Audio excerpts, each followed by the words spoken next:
폐하에서 유방에게 폐해 자살하기 불과 5년 전, 기원전 207년이죠. 항우는 거룩에서 진나라 군대와 9번 맞붙어 대파함으로써 모든 제국을 호령하는 상장군이 되었습니다. 당시 제후들은 항우가 싸우는 것을 관망만 하다가 항우가 승리하자 항우의 기세에 눌려 무릎을 기어나와 축하를 올렸습니다. 항우의 일생에서 가장 빛나는 장면이었는데요. 대세는 항우 쪽으로 기울었고 누구나 천하의 대권은 항우가 차지할 것이라 예상했습니다.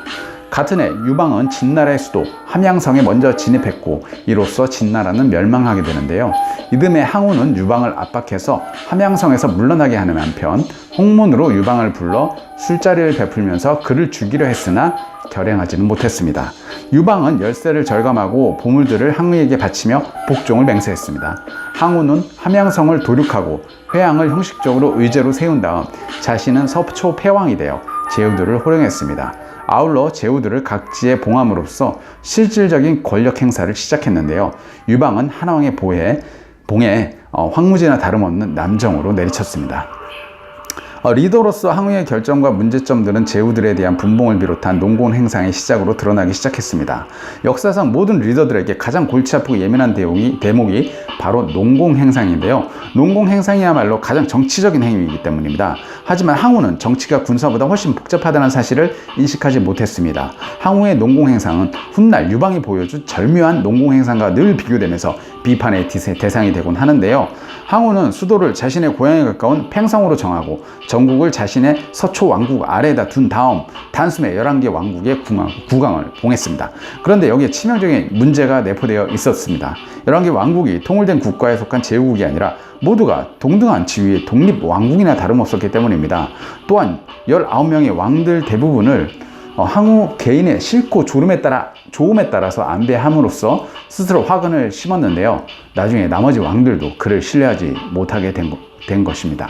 꼭두각시 황제로 옹립된 의제는 그 존재를 용납하기 힘들었던 항우에 의해서 얼마 뒤 살해되었습니다.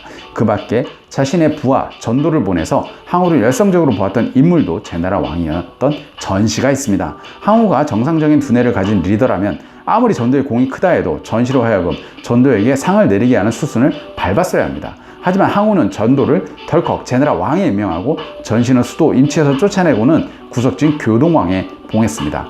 전시가 불만을 품지 않을 수 있었겠습니까? 한의 왕이었던 한성에 대한 조치도 마찬가지였습니다. 항우는 한성을 무슨 범죄자처럼 잡아다가 비참하게 죽였습니다.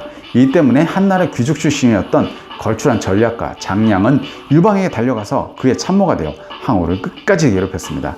그 밖에 연왕이나 조왕에 대한 조치도 마찬가지였습니다. 수도선전과 관련된 다음 사건은 항우의 리더십에 얼마나 큰 결함이 있는지 잘 보여줍니다.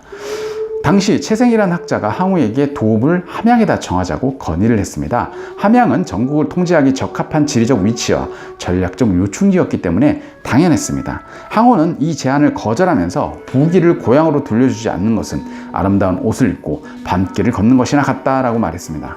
항우가 팽성을 도읍으로 정한 목적은 자기 고향 사람들에게 부기를 뽐내기 위해서였고 그래서 굳이 동방에다가 도읍을 정하려고 고집했던 것입니다.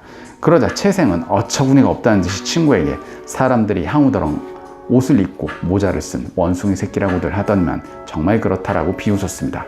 이 말을 전해 들은 항우는 채생을 가마속에 던져서 삶아 죽였습니다. 항우는 거룩 전투를 계기로 단숨에 천하의 패권을 움켜쥐었습니다. 그리고는 실질적인 최고 통치자 노릇을 시작했습니다. 그런데 바로 이 시점부터 그의 리더십에 심각한 문제와 결점이 도출되기 시작합니다. 앞에서 살펴봤듯이 항우에게는 무엇보다 정치적인 두뇌가 모자랐습니다. 정치적 두뇌라는 것이 배운다고 단번에 좋아지는 것은 아니지만 항우의 성격이나 기질 그리고 주된 관심사가 정치에 있지 않았다는 점은 분명해 보입니다. 가장 정치적인 문제를 가장 비정치적으로 처리했으니 말이죠. 항우의 서초 왕국이 농공 행상과 제후들에 대한 분봉 조치를 취한 뒤 불과 2달 만에 다시 전쟁에 휩싸인 것은 분명히 예견할 수 있는 수순이었습니다.